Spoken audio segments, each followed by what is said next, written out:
Brian and Kenzie in the morning. And Chicago's alternative all day. Q101. Brian and Kenzie on Q101. It is 8 o'clock, a minute before, actually. Every Friday, Case does his movie reviews. Now, this started over a year ago. If you're new to the show, appreciate you. A lot of new texters coming in this week. We love you for that. And if you don't know why we're doing movie reviews of old movies, it's because Case is 26 years old, but he hadn't seen, before we started this, most of the big movies out there, let alone even the medium movies, the small movies, the independents, local plays.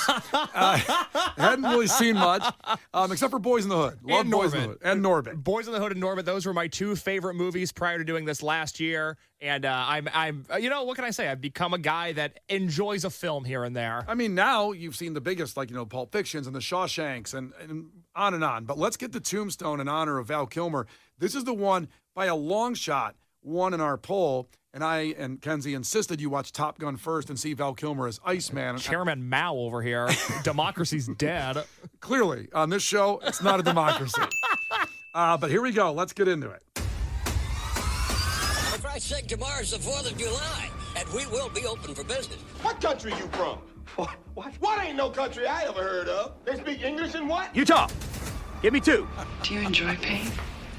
Pain don't hurt. Wax on, right hand. Wax off, left hand.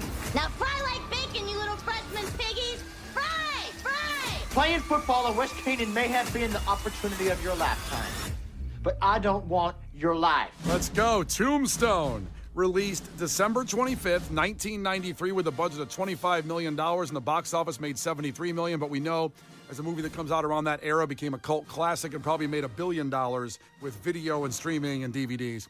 Rotten Tomatoes reported 74% of 47 sampled critics gave Tombstone a positive review, with an average score of 6.3 out of 10. Although Val Kilmer's performance as Doc Holliday was praised, he did not get an Oscar nomination for Best Supporting Actor. He was nominated for Best Male Performance and Most Desirable Male at the MTV Movie Awards, which, by the way, are much more accurate. Much more prestigious, if you will. Kenzie, give us that Val Kilmer take on that again. Yeah, Kenzie likes the Val Kilmer. I got to say, I loved him too. I mean, if you're gonna change what you like in this world, he could do it for me. Okay. Meaning I like women. Uh-huh. No, it sounds like it. Well, like, maybe you don't. But if there was someone, there's a few. It sounds like you're questioning yourself. No, I think a lot of people. Well, we're not going to get in that wormhole right now. Get into it. No. You know what? I don't even care about the movie review anymore. I have to be honest. I have to see where this goes. I don't think we need to hear about it. All I'm saying, if you have to change teams and there's one person that could do it, Val Kilmer could probably do it for me. Okay. With or without the mustache, do you want Top Gun or do you want Tombstone? I think if I was going to change teams, we're going to have multiple costume changes. One Saturday night Iceman, Sunday Village night people. Sunday night construction worker. Doc Holliday. Maybe Monday Batman. Not a great Batman movie he was in, but it was certainly the Batman But outfit. he looked good. Hello, love it. All right, so I'll start how we always start. Not like that, by the way. But you know what? You did that. But with the trailer from the movie, so we go back to 1993 when commercials ran for Tombstone. This is what it sounded like. From Hollywood Pictures, they'd shared a past. Wad up is my friend. A trust. Thanks for always being there, Doc. And an enemy. I want your blood. Together, they fought a battle at the OK Corral the West would never forget. Oh, my God. Kurt Russell is Wyatt Earp. Val Kilmer is Doc Holliday. They're bringing justice to Tombstone. Rated R. Interesting trailer. They had some kind of like techno music in it for a Western. I liked it. It was kind of weird. Also, I want to make clear before we get to Case that Jeffrey checked in from Mount Prospect and said, Brian, I feel you. If I had to change teams or would be tempted to, Val Kilmer's top of my list too. So I'm not alone in this for the men out there. Shout out Jeffrey at Mount Prospect. Maybe Brian will feel you later. You know what? Wow, this is getting very aggressive. I'm free tonight. I'm busy Saturday and Sunday, but tonight I'm kind of free. Keep Jeffrey. on digging the hole. I love it. Aren't you supposed to be reading books tonight? It's Friday. Jeffrey, want to come over? I know Read some books. Mount Prospect, a little bit of a drive from where I'm at, but come over, get in bed with me and Megan and read some books. All right, Case. Tombstone. What did you think of it? I'm nervous because I love this movie to death. I've seen it probably 50 times. Kenzie actually watched it as well, did not love it. We'll just leave it there. Go ahead, Wow. Did I hate it? And we'll say this because I'm sure you're going to get to it. She hated it from the get-go because the opening scene. I don't want to get too far into that. Well, I want Case to give his review of it. But yeah, Kenzie, not a fan. No. Certainly wasn't. The great thing about Tombstone is that it reaffirmed one of the theories that I've long held, that nothing was really happening on Earth until about 30 years ago. There was nothing to do. Because if you go to the town of Tombstone, you can do one of three things. The three hobbies they had were drinking, gambling, and shooting people. Wait, how's that different from Chicago right now? We at least have phones, but let me tell you, I got lost in the town of Tombstone. I got sucked into this world. It made me, what happened to men? Why aren't we dressing like this? Why doesn't everybody have a fancy mustache? I, of course, am doing my part, but not everybody else is. Tombstone. Now, this is a film. This isn't sweaty like Top Gun. This isn't It was silly. pretty sweaty. It's not as sweaty. It's not silly like Top Gun. This is a movie about when men were men and they shot each other over minor disagreements. And God, I love this movie. Again, still kind of like Chicago today, actually. I'm glad you loved it. It's awesome. I had never seen a Western before. I, of course, enjoy Western wear. Shout out Alcala's Western wear. Best spot in the city to get a fringe jacket or cowboy boots or your jeans hemmed. A lot going on there. But my God, I mean, this is such an interesting story. Any movie that is pro-mustache, touches on American history, and doesn't get bogged down by a bad romantic B story. This had one, but it wasn't bad. This is a film that anybody could watch. I tell you, Tombstone, they knew what they were doing when they made this movie. I'm sorry. You think the romantic story wasn't bad?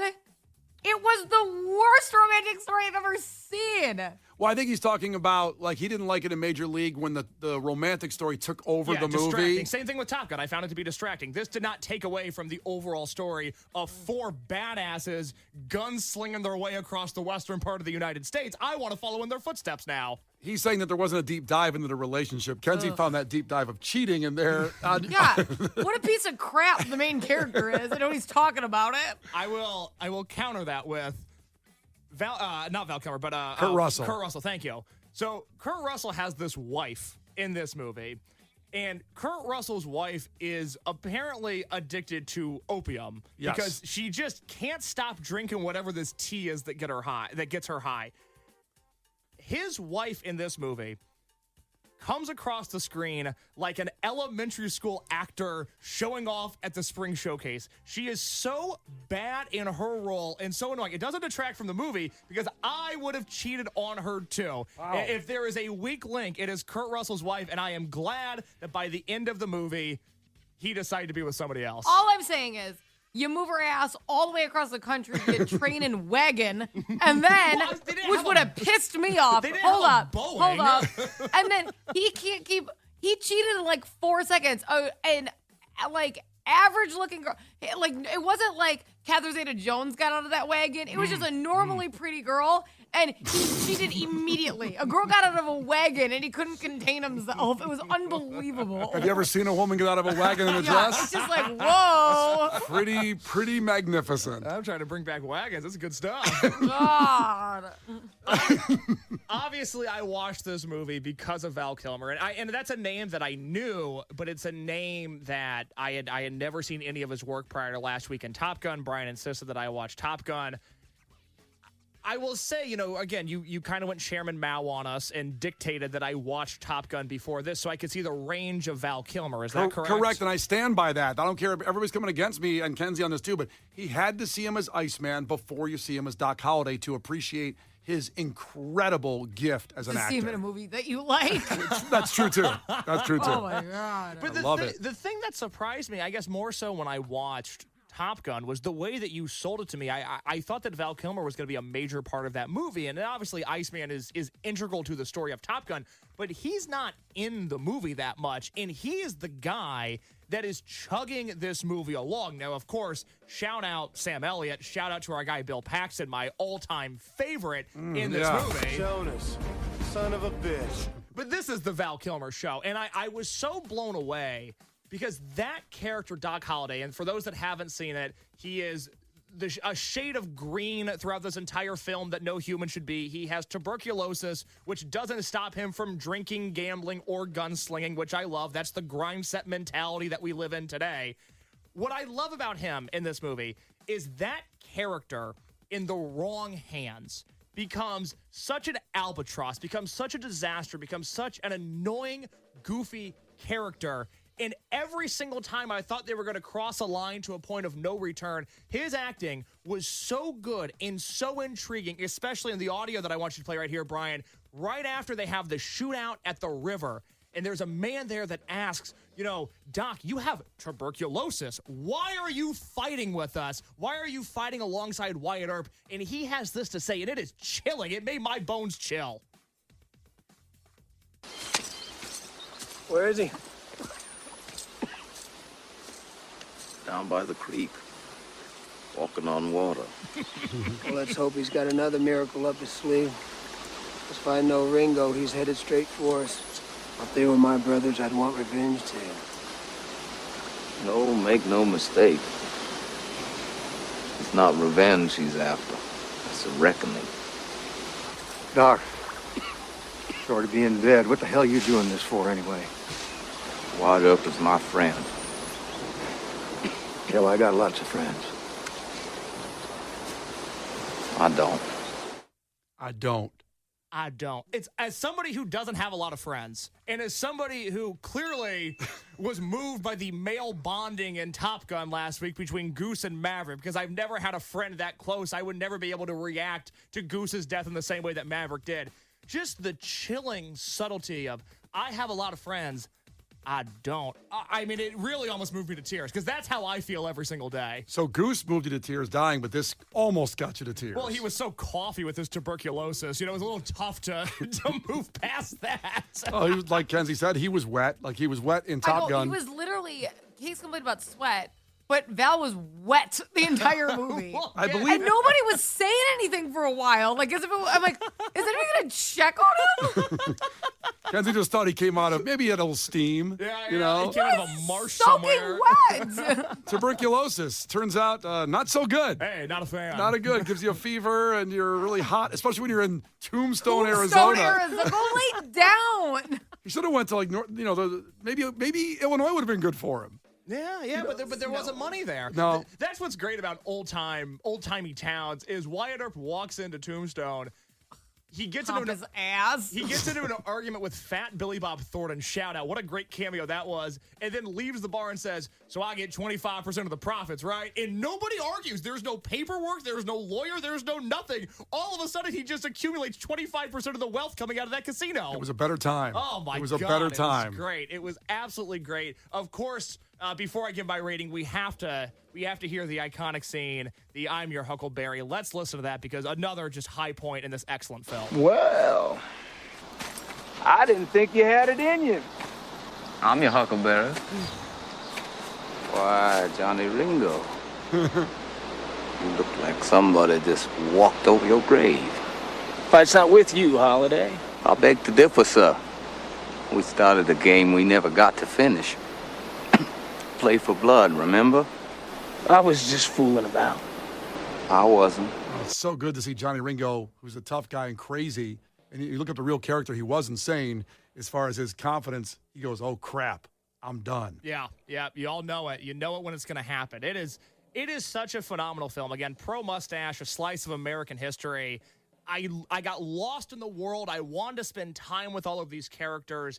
I really don't have enough good things to say about Tombstone. I am ready to give my rating if you are. And what is the rating going to be? In mustaches? In buckets of sweat? In mustaches. Why would we stray from God's light? Okay, go for it. Tombstone is a solid 8 mustaches out of 10. A big thumbs up. Highly recommended if you've never seen it. I loved this movie. Go see it. And, of course, this whole review will be on the podcast. And we'll have also next week's movie coming up on Monday. We'll let you know what he's going to watch. Brian and Kenzie in the morning. And Chicago's alternative all day. Q101.